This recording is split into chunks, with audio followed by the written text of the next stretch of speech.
October is CyberSecurity Awareness Month in Vermont and in 48 other states across the country. The idea is to remind everyone to be safe online. Jonathan Rajewski is a digital forensics professor at Champlain College, and Ethan Fleisher is a senior in the program. Thank you both for being here to talk about this. Thank you. So, what information can be stolen, Professor? Any information on a digital network could become compromised. I mean, you could also break it down to like an individual's own personal files in their own laptop, or business organizations' trade secrets. So, what about with smartphones? Are there added risks because everyone's on smartphones now? Yeah, and everyone wants mobility. They want to be able to access their network or their email remotely. So malware or viruses are absolutely embedding themselves on smartphones, and people and companies need to be aware of that. So before we talk about how to stay safe, I guess as a student, are you surprised at all the risks that are out there? Honestly, I'm not really too surprised about it, probably because I've been educated about it a lot from this guy in particular, but it's definitely something that's good to make everyone aware of. Yeah, so what should folks do? What is the easiest thing people can do to keep information safe?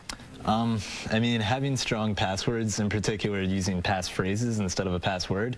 So a lot of people, give me an example, maybe. So something random like table, shoe, floor, 1, 2, 3 exclamation point is a much more secure password than taking a word and trying to make it really difficult to remember. Okay, so instead of taking a word and adding 1, 2, 3, and then I know this happens to me, I have so many passwords, I forget them all. So how can people, once they have a good password, make sure they remember them, but then there's something that people can't access? That's a great question. There are some secure password managers you can use that will install on your computer or your phone. Some people use passphrases like lyrics of a song. So it's their favorite song, and they'll pick a couple words out of that song and use that. So you're talking a phrase, not just a word? Right. Okay, so that's something I think people might not know to do. Mm-hmm. And it's great to compartmentalize your password, so don't use the same password for everything. So if your email account password gets compromised, your banking password should be something much different. Okay, that's something I'm guilty of. So if my computer does become infected, how will I know? You may notice some sluggishness on your system. Unfortunately, some of the malware nowadays is ultra sophisticated, and it remains relatively stealth. However, there are protective measures you can have in place. Always have your system updated, whether it's coming from, if you have a Mac or a PC, have it updated on a regular basis. Use antivirus, anti-spyware software as well.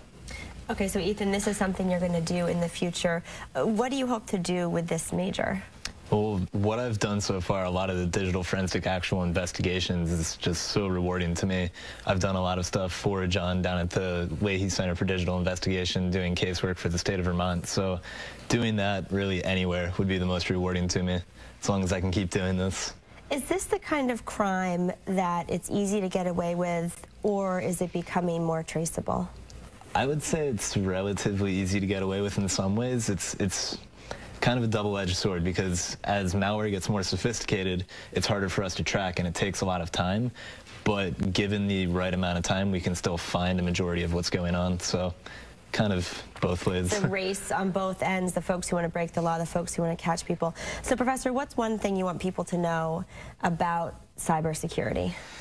Awareness. It starts everyone. It's not just the IT people. It's everyone within an organization. It's everyone in your house. The same concept applies to if there's a fire in your house. You need to evacuate your house to the willow tree across the street. You should have a plan ready. It's not about if you're going to get hacked. It's when you're going to get hacked. What plan will you have in place? All right. Well, really good information. Professor Rajewski, the digital forensics professor at Champlain College, Ethan Fleisher, a senior in the program. Hopefully you'll be graduating soon, helping keep us safe. That'd be awesome. Thank you both. Mike?